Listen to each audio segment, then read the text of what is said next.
Hollywood Silver Screen presenting 6 Days 7 Night। कहानी की शुरुआत होती है न्यूयॉर्क की भागदौड़ भरी जिंदगी से, जहां पर रॉबिन मॉनरो नाम की एक लड़की को दिखाया जाता है जो एक बहुत बड़ी फैशन मैगजीन में एडिटर है। उसकी लाइफ बहुत बिजी है। रॉबिन का एक बॉयफ्रेंड भी है जो उसे रात को डिनर पर बुलाता है और कहता है कि आज हमें 3 साल हो चुके हैं। मैं चाहता हूं कि हम मैकाटी आइलैंड पर चलें जो कि साउथ पैसिफिक ओशियन में है। वहां पर हम अच्छा टाइम बिताएंगे। उसकी बात सुनकर रॉबिन खुश हो जाती है और अब ये दोनों के दोनों उस आइलैंड पर जाने के लिए एक प्राइवेट प्लेन को हायर करते हैं जिसके पायलट का नाम क्विन होता है। लेकिन यहाँ से निकलने से पहले क्विन की गर्लफ्रेंड भी इन्हें ज्वाइन कर लेती है। जल्दी ये मैकाटी आइलैंड पर पहुंच जाते हैं जहां पर पहले से बहुत सारे लोग होते हैं जो यहाँ पर अच्छा टाइम स्पेंड कर रहे हैं। यहाँ आकर रॉबिन भी बहुत खुश होती है और उसी रात को रॉबिन का बॉयफ्रेंड फ्रैंक उसे शादी के लिए प्रपोज करता है, जो सुनकर वो बहुत खुश हो जाती है। अब अगली सुबह रॉबिन की बॉस का कॉल आता है जो रॉबिन से कहती है कि तुम्हें जल्द से जल्द वापस आना होगा क्योंकि हमारे पास एक बहुत बड़ा फैशन शो आया है। हम चाहते हैं कि तुम उसे कवर करो, इसके बदले तुम्हें प्रमोशन मिलेगा। रॉबिन को इस शो की इम्पोर्टेंस का पता है, इसीलिए वो पायलट क्वीन के पास जाती है और कहती है कि मैं चाहती हूँ कि तुम मुझे यहाँ से एक दूसरे आइलैंड पर ले जाओ जहाँ पर मुझे कुछ काम है। पायलट क्वीन साफ साफ मना कर देता है, लेकिन जब वो उसे पैसों का लालच देती है तो वो उसकी बात मान जाता है। वहीं रॉबिन के बॉयफ्रेंड फ्रैंक को जब ये बात पता चलती है तो वो उससे नाराज हो जाता है, पर रॉबिन उसे समझाती है कि जल्दी मैं काम खत्म करके वापस लौट आऊंगी, उसके बाद हम अच्छा टाइम स्पेंड करेंगे। और अब वो क्वीन के साथ उसके पुराने प्लेन से यहाँ से दूसरे आइलैंड के लिए निकल पड़ती है। और जब ये हवा में ऊपर आसमान में होते हैं तभी इनका प्लेन एक थंडर स्ट्रोम में फंस जाता है। क्वीन मदद के लिए रेडियो से कॉल करता है, पर ठीक उसी वक्त इनके प्लेन के विंग के ऊपर एक बिजली गिरती है जिससे इनका संपर्क टूट जाता है।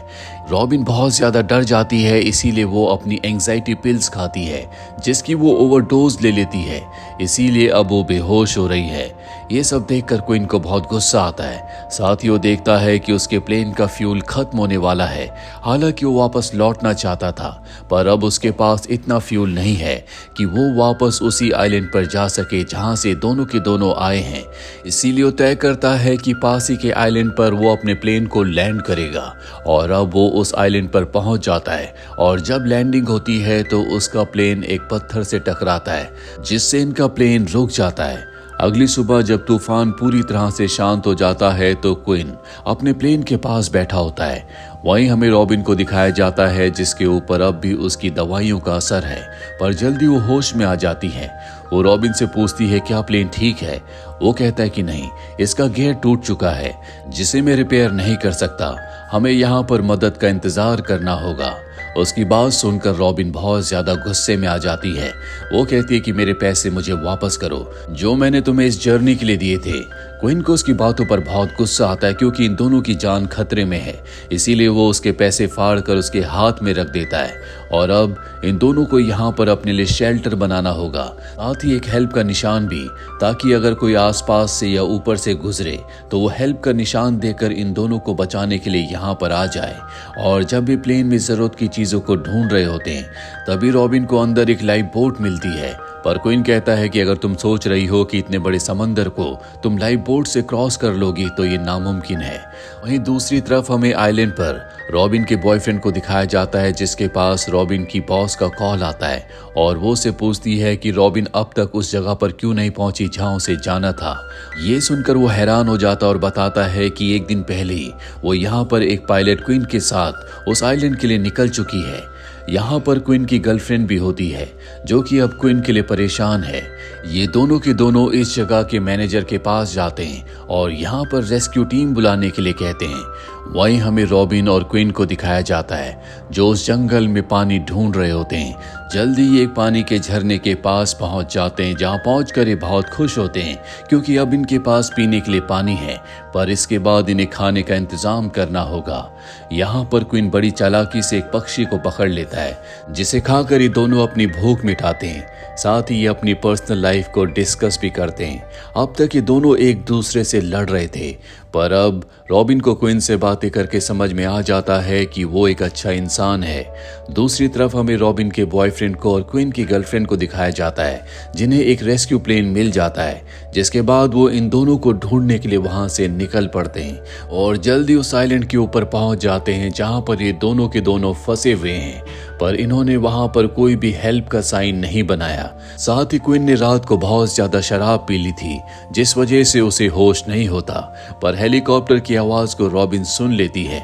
वो क्विन को उठाने की कोशिश करती है, लेकिन क्विन नहीं उठता। इसीलिए वो क्विन की फ्लेयर गन को निकाल कर आसमान की तरफ चलाती है, लेकिन गलती से उसका निशाना चूक जाता है। गन शॉट पेड़ पर लगता है और वहां से हेलीकॉप्टर निकल जाता है। गन की आवाज सुनकर क्विन जाग जाता है और जब वो देखता है कि रॉबिन की निशाना चूकने की वजह से उन्हें बचाने के लिए जो हेलीकॉप्टर आया था वो वापस जा चुका है, वो रॉबिन पर गुस्सा करने लगता और कहता है कि तुम्हें गन भी चलानी नहीं आती। इन दोनों के बीच में आर्ग्यूमेंट्स हो जाते हैं।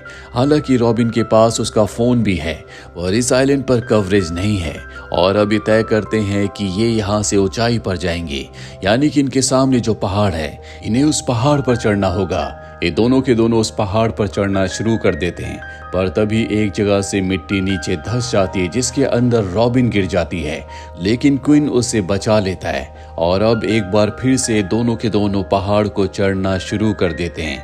ये पहाड़ चढ़ना इतना आसान नहीं है, लेकिन किसी तरह से दोनों के दोनों पहाड़ की ऊंचाई पर पहुंच जाते हैं, जहां से चारों तरफ देख सकते हैं हर तरफ पानी होता है। पर तभी ये समंदर में देखते हैं जहां पर एक बोट है, जिसे देखकर ये बहुत खुश हो जाते हैं। पर वहां तक पहुंचना इतना आसान नहीं होगा, क्योंकि जिस पहाड़ के ऊपर ये चढ़ कर आए हैं उससे उतरना इतना आसान नहीं है।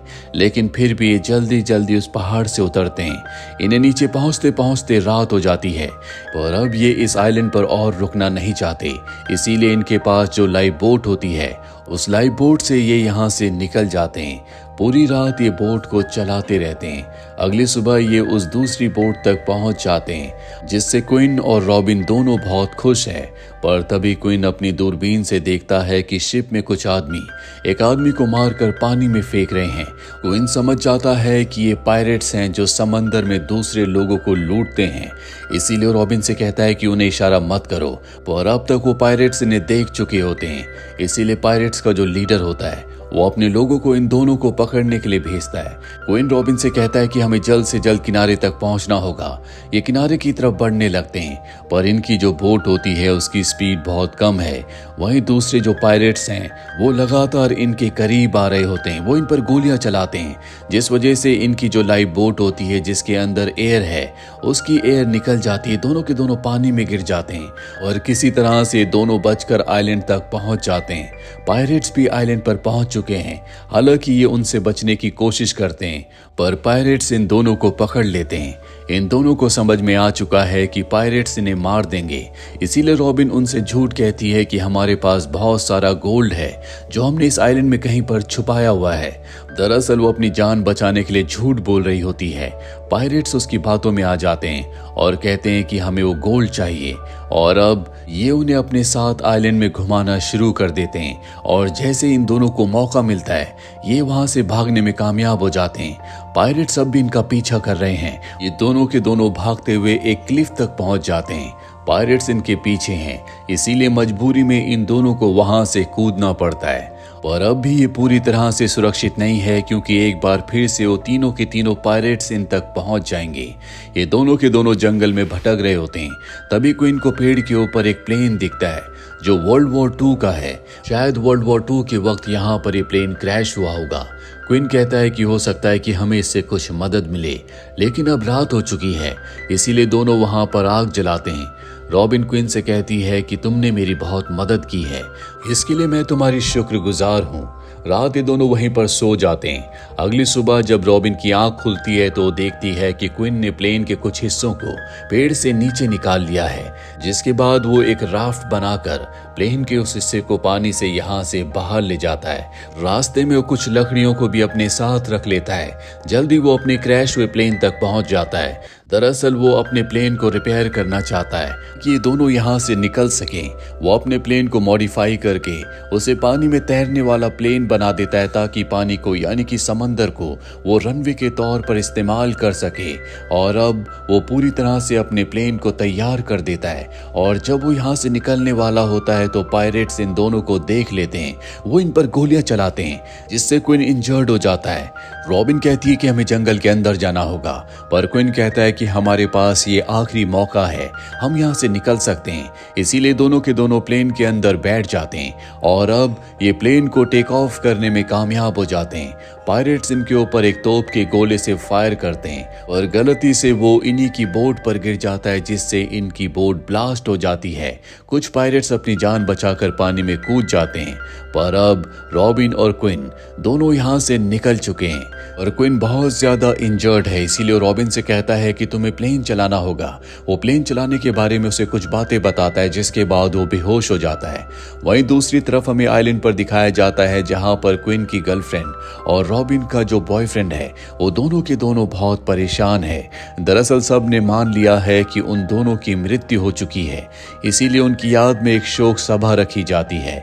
और तभी आसमान में देखते हैं कि क्विन का प्लेन इन्हीं की तरफ आ रहा है जिसे रॉबिन चला रही है। रॉबिन उसे पानी में लैंड करवाती है जिसकी लैंडिंग बहुत ही बेकार होती है, पर इन दोनों की जान बच जाती है। जिसके बाद क्विन को हॉस्पिटल में एडमिट किया जाता है जहां पर उससे मिलने के लिए रॉबिन आती है। क्विन को एहसास हो चुका है कि रॉबिन उसे पसंद करती है, लेकिन वो कहता है कि तुम्हें कोई दूसरा अच्छा लड़का मिल सकता है। साथ ही जिस वक्त ये दोनों के दोनों आइलैंड में फंसे हुए थे उस वक्त क्विन की गर्लफ्रेंड और रॉबिन का बॉयफ्रेंड फ्रैंक एक दूसरे के बहुत करीब आ गए थे, लेकिन अब भी जो रॉबिन का बॉयफ्रेंड है वो उससे शादी करना चाहता है। रॉबिन उसके पास जाती है और कहती है कि हमें शादी के बारे में एक बार फिर से सोचना चाहिए, मुझे लगता है कि मैं किसी और को पसंद करती हूँ। ये बात सुनकर फ्रैंक को गुस्सा आ जाता है। वो कहता है ऐसे तो मैं भी क्विन की गर्लफ्रेंड को पसंद करता हूँ, पर मैंने तुम्हारे लिए उसे छोड़ दिया। यहाँ पर रॉबिन को समझ में आ जाता है कि जब वो आइलैंड पर नहीं थी तो फ्रैंक और क्विन की गर्लफ्रेंड एक दूसरे के बहुत करीब आ गए थे और अब रॉबिन ने डिसाइड कर लिया है कि वो अपने बॉयफ्रेंड फ्रैंक के साथ शादी नहीं करेगी। दूसरी तरफ हमें क्विन को दिखाया जाता है जिसे एहसास हो चुका है कि उसे भी रॉबिन से प्यार है, इसीलिए वो एयरपोर्ट भागता हुआ आता है। लेकिन तब तक रॉबिन का प्लेन टेक ऑफ कर जाता है जिससे क्विन को बहुत दुख होता है, पर तभी वो पीछे देखता है कि वहां पर रॉबिन खड़ी है। दरअसल रॉबिन ने अपने बॉयफ्रेंड फ्रैंक के साथ जाने से इनकार कर दिया था, इसीलिए वो प्लेन से उतर गई थी और जब वो क्विन को देखती है तो उसे अपने गले से लगा लेती है। क्विन भी अपने प्यार का इजहार उससे करता है। ये दोनों तय करते हैं कि अब ये हमेशा एक दूसरे के साथ रहेंगे और इसी के साथ ये फिल्म, ये कहानी यहीं पर खत्म हो जाती है। उम्मीद करते हैं कि ये कहानी आपको पसंद आई होगी।